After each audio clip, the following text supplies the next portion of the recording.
Top 3 new decks of the week, and it was a weird one this week. Last week I complained that in week 1 we saw all this new innovation, all these brand new decks in Duskmourn Standard. Duskmourn's doing its job. What a cool set this is. Week 2, there was barely any real innovation whatsoever. The best thing we saw last week, I think, was Mono Black Demons, and more on that a little bit later in the video because that deck kind of took off and shifted and, morphed a bit. And there's a lot to say about it, but I'll say between week 2 and week 3, we saw a lot more innovation than we did between week 1 and week 2. And that's really exciting for a series like this. Let's take you through 3+1, an honorable mention of decks that did well either in standard challenges or in league this week. So the first one we're going to look at is kind of on our honorable mention here. This is Gruul Surprise, a deck that has existed for a little while, so it's not brand new, but this is the first time that a surprise deck other than Abzan has 5-0'd a league so far this season. It may just be flash in the pan, but this person is doing things a little bit more different. Zalesnia, who is pretty persistent, I guess, MTGO league grinder. You see their name a good bit. I was trying out this Gruul Surprise list. In case you haven't seen it yet, Smuggler Surprise, right? This card that lets you, for a total of 6 mana, drop at instant speed 2 dudes onto the table. And also can give, the huge guys hexproof and indestructible till no turn for an extra mana, or for just 2 mana can give all your large people hexproof and indestructible. So that's a sort of mode on this card that we don't talk about enough. It's actually really good once you do have your pieces in place, right? But how this deck is leveraging is really interesting to me because the only, lower mana value cards in the entire deck are the 3 copies of Torch the Tower, you see right here. So kind of a concession for the mono red decks for Deep Cavern Bats and all that kind of stuff. But there's also Obliterating Bolt and 4 Glimpse the Core, and that is it in terms of 1 and 2 mana cards in the deck. That is all you get. Is 6 and 10 total, 1 and 2 mana cards, which is so sort of against what we've been doing in this meta. You see these black and white decks respectively, or sometimes at the same time an Orzhov deck will play, 15 1 and 2 drop just removal spells to deal with like mono red. But we are, believe it or not, beginning to see a situation right now, and I think this is one of the reasons this player did well in league this week, is we're seeing a situation where the mono red menace is dropping off a bit in best of 3 as the sort of mono white control decks are establishing a foothold. They are very, very, very good against mono red. And so as those decks take over, we start to get a little bit more mid-rangey in philosophy and standard. Then decks like this can actually sort of, fill a void. Or step in and do things they weren't able to do in such a fast format, right? But now that the format evens out, being able to do something huge on like turn 5 is so much better than it was, not too long ago. And you don't have to play a ton of removal in your main deck because, again, we're sort of easing back a bit on the mono red menace. But this deck is equipped to deal with it. Torch the Tower and Obliterating Bolt both exile, and that's really important to deal with Heartfire Heroes and Cacophony Scamps, making sure that their death triggers don't go off, plus a bunch of other stuff. Like Obliterating Bolt can take out an Aclazotz and it doesn't come back. And that's pretty cool. Unstoppable Slasher. Torch the Tower can also take out, if you bargain, can take out an Unstoppable Slasher and keep it from coming back. So that exile clause is huge right now. So I do like the removal package here, but it is interesting to see a deck do fairly well in league. All the other decks we're going to look at are from challenges. I trust challenges a little bit more than league results. Any given Sunday, any deck can 5-0 if things go exactly right, or if things go wrong for their opponents or whatever. But I think this is actually a really interestingly built Gruul Surprise deck, and there were a few things like this removal suite, like the lack of 1 and 2 mana cards in the deck, that I thought were sort of indicative of the direction we're moving in this format right now, and I thought it was important to point it out, even in just sort of the honorable mention deck. But we are ramping with Glimpse the Core in the early game, but that's one of the only actual ways of ramping outside of Overlord of the Hauntwoods. So what you're doing is Glimpse the Core on 2, Overlord on 3, hope that you're not dead yet, and then on 4, you should be able to Smuggler's Surprise, a Calamity into play along with an Overlord of the Boiler Bilges and just win the game, because that wins the game, it turns out. Calamity into Overlord. Use the Overlord to crew the Calamity. What if you did 4 damage when the first Overlord came into play? You do 4 damage when the other 2 Overlords come into play when you attack with the Calamity. So that's 12 right there. And then the 2 Overlords hit, that's 20 damage. Calamity hits is 24. So that is an OTK. if you do it correctly, can pull it off. If your opponent's tapped out or just otherwise not expecting it, then you're going to take out half their team or just hit them in the face for a bunch of damage, and it just ends the game. Outcaster Trailblazer also in here. This is a really, really neat inclusion that you don't see in Gruul Surprise very often, but it's a full 4 of here. When it ETBs, you get a mana of any color, and whenever a creature with power 4 or greater ETBs under your control, you draw a card. The deck has, Overlord of the Hauntwoods, Overlord of the Boiler Villages, Vaultborn Tyrant, Trumpeting Carnosaur, Roxanne, Calamity. Like, what is it? 4, 5, 9, 10, 11, 12, 13, 14, 17, 18, 21 cards, something like that, that can trigger off of Outcaster and draw you a card. So, yikes, like Vaultborn's drawing you cards, Outcaster's drawing you cards, just pretty good. But as far as 3-drops go, I've already talked about 1 and 2 drops. You get Overlord as a 4 of, and you get Trumpeting Carnosaur kind of as a 4 of. So you kind of have 8 3-drops in the deck. As far as your 4-drops go, you got Overlord of the Boiler Villages, and if you got some ramp in play, you can get that on turn 3, right? So the deck actually has some kind of interesting lines in the first few turns of the game, but it's really hoping that it doesn't die. But if it doesn't die in the first few turns, and it can Smuggler Surprise a couple of things into play, or even just play out its hand, it doesn't have to surprise all these things into play. It can just Outcaster into Overlord into Roxanne, draw a card. I've killed 2 of your guys in the last couple of turns. I've drawn a card. So, the deck can play fair and be all right too, but mostly you're trying to OTK with Smuggler Surprise. And I really like that because we saw these kind of Terror of the Peaks, Gruul Smuggler Surprise lists last season that all kind of concentrated on OTKs, but they've removed the Terror of the Peaks in favor of Overlord in these, this season's list. And I actually think it's just a way better card. It just is a million times better than Terror. At least, in practice, it turns out. So I just really like this list, man. A fair amount of removal, not like anything too crazy, just like 6 removal spells on the lower end to make sure that you don't always die to mono red, but you're not going to be seeing it as often anymore, in best of 3 at least. So no harm, no foul, you just get to turn 5 and win. So I think that it exploits a kind of hole that's in a mid-range meta that you don't see every day. As far as the sideboard, there's 1 Pyroclasm, but 4 Brotherhoods in. So we really want to take out small dudes. There's also a Torch Tower for taking out small dudes, 3 Tranquil Throwback for taking out the mono white, mostly enchantments deck.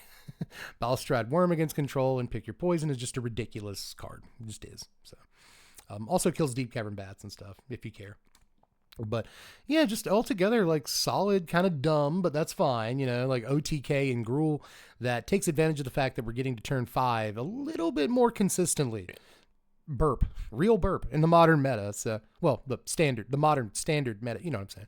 But yeah, just cool little deck that I wanted to point out. It's nothing brand new, but it is built differently, and it is the first time it's really seen any success this season. But let's move on to the actual decks I wanted to talk about today. That was a long time to talk about one deck. We'll look at Dimir Excruciator combo. It's got 10th place in a standard challenge this last week, and I actually think this deck is kind of silly.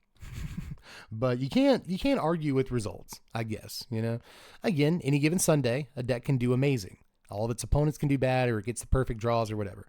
But I'm going to pay attention when stuff like this does happen. So, in case you haven't seen Doomsday Excruciator, this is a 6-drop, all 6 mana is black, by the way, a 6/6 demon with flying, and when it enters, if it was cast, each player exiles all but the bottom 6 of their library face down. At the beginning of your upkeep, draw a card.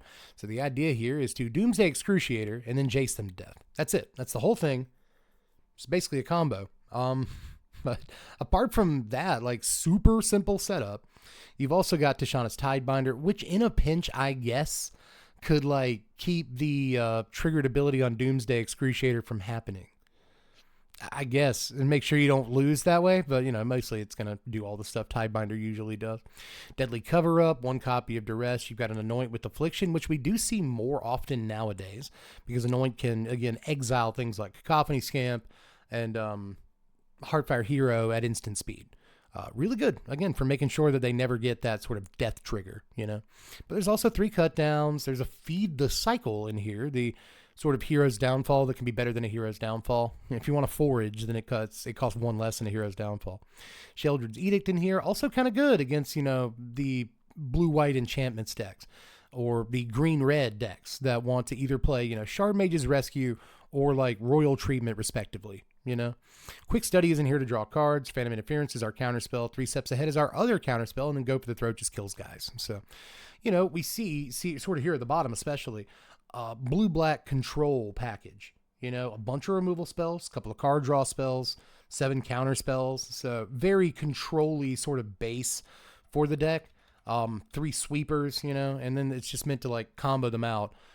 Either just kill them with Jace without ever having to actually resolve Doomsday Excruciator, just like Jace them out, you know, or have a Jace on the table, resolve Doomsday Excruciator, mill 3, you know what I mean? And this, sometimes you'll be able to kill them outright, but, you know, just mill, you know, 3 to 6 cards and you're dead, more or less. So, neat deck that I don't actually have that much to say about. I just wanted to point out that we finally see Doomsday Excruciator kind of break through and not just get like, you know, 18th to 22nd place or whatever in a challenge, 10th place in a challenge, just knocking on the door of the top 8. Yeah, it's actually kind of interesting that this deck could do a thing, you know, just blue-black control, add Doomsday Excruciator, shake it all up, let it out, you know, let it attack people. So cool deck. And I think there's probably multiple ways of building it. I think there's a few different spots that are a little bit soft and can be sort of from week to week, depending on what we expect to see in the meta, kind of shifted around. So really cool deck here that I think, like, you know, at least want to try out. I like new things. Hopefully we see this deck again a few times and it's not just, you know, total flash in the pan. But yeah, if anything, I just hope that this player keeps messing around with. This is Saddleback Lagak, by the way, another celebrated, I don't know if they've been celebrated, but I like to think they have been, MTGO grinder, whose name you see a good bit if you're on the client looking at deck lists. So good job coming up with this one, and I hope you keep iterating on it and, you know, make it even better. But that is it for that one. Let's look at the last couple of decks of the day. Starting with the deck that I'm not like super excited about, but again, we just haven't seen anything like this yet this season. So let's look at Azorius midrange control. That's how I've got it labeled here. Because I'm just not really sure. It's a control deck. I think at its heart, it is pretty obviously a control deck, but it does not necessarily go about things the way the control decks in this format have been doing that lately. You see here that there are 2 Sunfall in the main deck, and that is all of the, you know, big sweepers in the main. There's also 2 temporary lockdown down here, which I do need to point out. A couple of those. So 4 total sweepers. But it isn't the 4 Sunfalls that you normally see in a deck like this, you know, backed up with 3 temporary lockdowns. It's not like straight up control. You see, it's cut into some of the slots that control normally plays in some interesting ways. There are, you know, the 3 deduce, not 4, but 3 deduce in the deck. You've got 4 3 steps ahead, 4 no more lives, and 2 negate. So that is a 10 counter spell package. 2 of them being negate, which I think is really interesting. Sometimes you'll see 0 negates in blue-white control. Sometimes you'll see 1 negate, but very rarely do you see a full 2 of negate. But, you know, when games go a little bit longer, there's a great card. Even if games are relatively short, it's kind of good, you know, like you counter a monstrous rage with this and feel kind of okay about that some of the time, but still, you know, there's a lot of non-creatures to hit. You can hit Innkeeper's Talent. You can hit Vraska against the Golgari decks and stuff. You know, you can hit Urbrass Talent. You can hit Caretaker's Talent. And there's a ton of stuff in this format that you want to hit with negate. So I understand the 2 of. It's just interesting that they decided to go with it, and they were probably right to do so. Deck also has 4 Get Lost in it, which is just about the only like single target removal spell in the deck, which I think is, again, just kind of interesting when it comes to how you would normally build a blue-white deck, in terms of like not threat assessment, but format threat evaluation, right? I feel like a couple of weeks ago at the beginning of the format, this deck probably wouldn't have existed in the first place, to be honest, but if it did, it would have felt the need to play, you know, 3 Elspeth Smite or something like that to deal with all of these little guys. But no, nowadays it just feels like, oh, it can play 4 Get Lost. And that's all the, you know, point and click removal that we really need. The deck also plays 2 Caretaker's Talent. But along with that 2 Caretaker's Talent, it also plays 2 copies of Biza and 2 copies of the Eternal Wanderer. So you see some little breadcrumbs left over from like the mono white, or in some cases red-white control decks that play, again, Caretaker's Talent, and they care about like tokens coming into play and stuff like that. Really, really neat. You know, this deck doesn't have all the ways in the world of putting tokens into play. It doesn't even have the Archangel Elspeth that you'll often see in these decks, but you're not going to have creatures in play. So if they have 2 dudes in play, you will get tokens off the Biza, draw cards from Caretakers. Obviously, Eternal Wanderer put tokens into play too. So there's ways of doing it. Also, Fountain Port. Fountain Port can put a token into play nearly every turn, if that's what you want to do, and on your opponent's turn for that matter. But it's in the threats where I think this deck is just completely different from what we usually see in blue-white over the last few months. You know, again, they ported over the Beza as a win condition, and we have seen this in blue-white control over the last few months, ever since Bloomburrow came out. So it's nothing super new, and neither is the Horn Lock Whale, which you don't see all the time in blue-white control. The more successful Azorius control decks of the last 6 months or so haven't really played this card. But again, interesting that like you need a threat. You know, you need threats in a deck like this. And I feel like this player, WCL, decided that they were just going to build blue-white control with threats and make it more of a mid-range list. You know, if it less control, we're going to put less of our slots into just removal, right? And we're going to put more of our slots into ending the game. And that's how you see things like Horn Lockwell, which is a decent early tempo spell, but good finisher. You see Biza in here, which is a good finisher, good solid creature that attacks and blocks well. It also gets you a lot of value, especially in a deck like this. And then Overlord of the Flood Pits, which is brand new and is a 4-of in this deck. So I don't know if you wait until turn 6 or 5 or whatever to play this. Maybe this is a reason the negates are in the deck, right? Because if you play this on turn 5 with 5 lands out, then you impend it for 3, you draw your card, you discard a card, and then you have 2 mana up, and negate is really good at protecting it. Negate is really good at countering, you know, not just removal and sweepers, but just their big play on the next turn. So, you know, same thing with Phantom Interference. You know, if you play this on 5 mana, I think you have plenty of ways to not just protect it, but make sure that you didn't put all your shields down and your opponent gets to do their thing now. So 3 mana is not that much to effectively get a 5-power creature in play. You know, it takes a couple of turns, but you're control. If you're doing it right, you got all the time in the world anyway, right? So a 4-of Overlord of the Flood Pits is obviously like the biggest new technology in this deck, and we really haven't seen this card played much so far in this season. But this list that you see in front of you right here was able to nab 2nd place at an MTGO challenge. So again, I think a lot of that is as a consequence of a shifting meta. We don't see as much, you know, mono red or green red nowadays. And even some of the mono red decks are starting to take a different form. It's very interesting. I'd do a whole video about that, where it used to be, you know, mono red slick shot, mono red slick shot, mono red slick shot, Leyline, Heartfire Hero, and that was the only decks. But now you're actually starting to see more decks be successful that play a more sort of, you know, resistant to single target removal game plan. You know, the squeeze are coming back.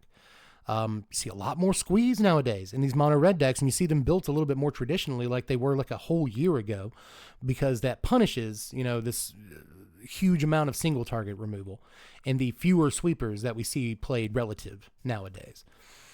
So yeah, things are really shaping up in the format, and I think that this deck sort of tries to take advantage of that in some ways. Again, just like Gruul Surprise, it doesn't play that much removal when you really get down to it. It assumes rather than tries to make sure by playing like a bunch of 1 and 2 mana removal. It assumes it'll make it to turn 4, turn 5. And if you can assume that, then you can do completely different things than we've been able to do in this format so far. So cool deck. Again, I don't have that much more to say about it. It's blue-white control, but again, it's kind of gone about in a different way. It doesn't have a full 4-of Sunfall. It doesn't have 10 single target removal spells or anything, and that's just, it's not something you see every day. So different way to build control. I'm into it. Overlord looks really cool in here. But let's move on to the final deck of the day. It is Golgari Demons. This wasn't necessarily the most innovative deck of the week, but it is an iteration, an evolution even, on a trend that we saw start last week that I was really interested in. You know, Mono Black Demons first kind of hit the scene in our week 2 video. And it was only really in the hands of like one player.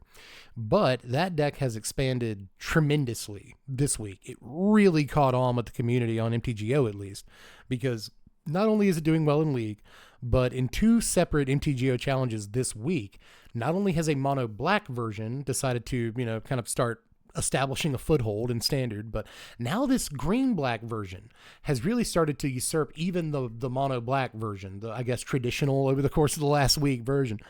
And this one actually is a great illustrator of that, because this deck got first place in the most recent MTGO challenge just yesterday as I record this by Prime Time. But it's important to note that it wasn't just Prime Time on this deck. I think there's 2 copies of this deck in the top 8 alone of that challenge, and then there's, I believe, at least 6 different iterations of green-black or mono-black demons. So that deck, again, really exploded in popularity this week, and it's interesting to see how the green-black players are going about adding green, taking out black. Now, as you may assume, this is going to look a lot like a traditional Golgari mid-range deck. How this is different is that they've kind of taken out the Innkeeper's Talent Vraska combo, and they've just put in the relevant demon cards, but not all of them, surprisingly. As a matter of fact, just about the only relevant cards from the Mono Black Demons list are the 3 Archfiend of the Dross, not 4, but 3, and then copies of Unholy Annex, or whatever it's called. Is it not in this one? I thought it was in this one. Well, okay, sorry everybody. This version does not play Unholy Annex, but there were, probably 4 or 5 different Golgari decks over this past week that played Unholy Annex, Archfiend of the Dross, and sometimes you'd see Bloodletter of Aclazotz and Unstoppable Slasher in here. So we're trying to figure out the best way to put sort of all of these cards together. In this case, again, sort of traditional Golgari, but now Caustic Bronco is even better because we're not playing those 6 mana Vraskas that can hit us when we don't want them to, But apart from that, Archfiend of the Dross is a pretty interesting 4-drop to see sort of deposited into this deck. Again, ported over from Mono Black Demons in this case. But again, a lot of these green-black decks over this last week look a lot like this one, but they did add the Unholy Annex and Ritual Chamber, at least as a 2 of, and some of these decks will play a 3 of Unholy Annex. So again, we're seeing this Mono Black Demons deck not only sort of, take over standard by itself, the Mono Black version, but also influence these Golgari lists to take out the sort of cheese combo that, not because Vraska and Innkeeper's Talent is a bad combo, but because everyone knows about it. People game plan for it, especially out of the sideboard. And at this point, if people see green-black, then in game 2, they will probably board in to try to make sure they don't die to that Vraska combo. You can kind of take advantage of that by not even having the Vraska combo in the deck in the first place. You kind of get them the old hoodwink, which I think is really, really cool. So, neat deck here. Adding Archfiend is especially interesting. I hate to use that word over and over, but yeah, it is especially interesting to add Archfiend to a list like this. If you do play the Mono Black Demons deck long enough, you realize that Archfiend is just a good Magic card. And we've had to learn that lesson multiple times over the last year and a half the card's been in Standard. But there have been a couple of different standards, formats it's been involved in since it got dropped into Standard, where slowly but surely people start playing it, and then another set comes out and people stop playing it, and then slowly but surely people start playing it again, because a 4-mana 6/6 flyer with this last line of text, especially whenever a creature an opponent controls dies, its controller loses 2 life, that's just good. That's just a good Magic card. So yeah, pretty cool deck here. And I'm sorry this isn't a version with Unholy Annex in it, but a lot of these decks again are playing Unholy Annex, which I think is a really interesting, again, sorry for the word, but just a really cool addition to really interesting way to make Golgari evolve, right? But that is all I have got for this week. So again, Gruul Surprise, Doomsday Excruciator is probably the coolest deck of the week. Azorius Mid-Troll, that's how I've got it. Mid-Troll is how I've got it listed here. And then Golgari Demons, just because I really like to see sort of the theme of this week, the evolution of these decks, the evolution of not only Azorius control, but the ability for Azorius control to exist in the first place, the ability for Gruul Surprise to exist in the first place. This Mono Black Demons deck comes in, and now people are iterating on it and finding ways to evolve it. Dimir Excruciator just comes in and is like, hey guys, I'm a deck, I'm suddenly a deck. So again, a lot more evolution this week than we had last week, and it's always really, really cool to see that. But it's more or less it, man. Here's hoping for even more evolution and iteration next week. I think as we move into a mid-range format, hopefully, fingers crossed, as we actually do that, then, that'll leave room for players to experiment a little bit more with these Duskmourn cards and do some cool stuff with these cool cards that haven't really gotten a chance to sort of breathe yet. But it's really all I've got for this one, guys. Just do all the YouTube stuff on your way out. Let me know how you felt about these, and if you saw any cooler decks in this week, then make sure you let me know about them. I like cool decks. I want to know cool decks, but that's about it. So do all the stuff, what is it, like, share the video around, I guess. More people might want to access this information. You can also sub to the sandwich. I need more subs. They're delicious. Also, check out the Patreon. Just $1 a month to support the content. It does so more than you think. $1 a month is really, it's kind of a lot. When a few people do it, it helps like pay my rent and stuff. But anyway, that's all I've got. I'm donezo for this one, though. I am Dev from the place. Thanks for watching, Wizards. Spread love and be kind.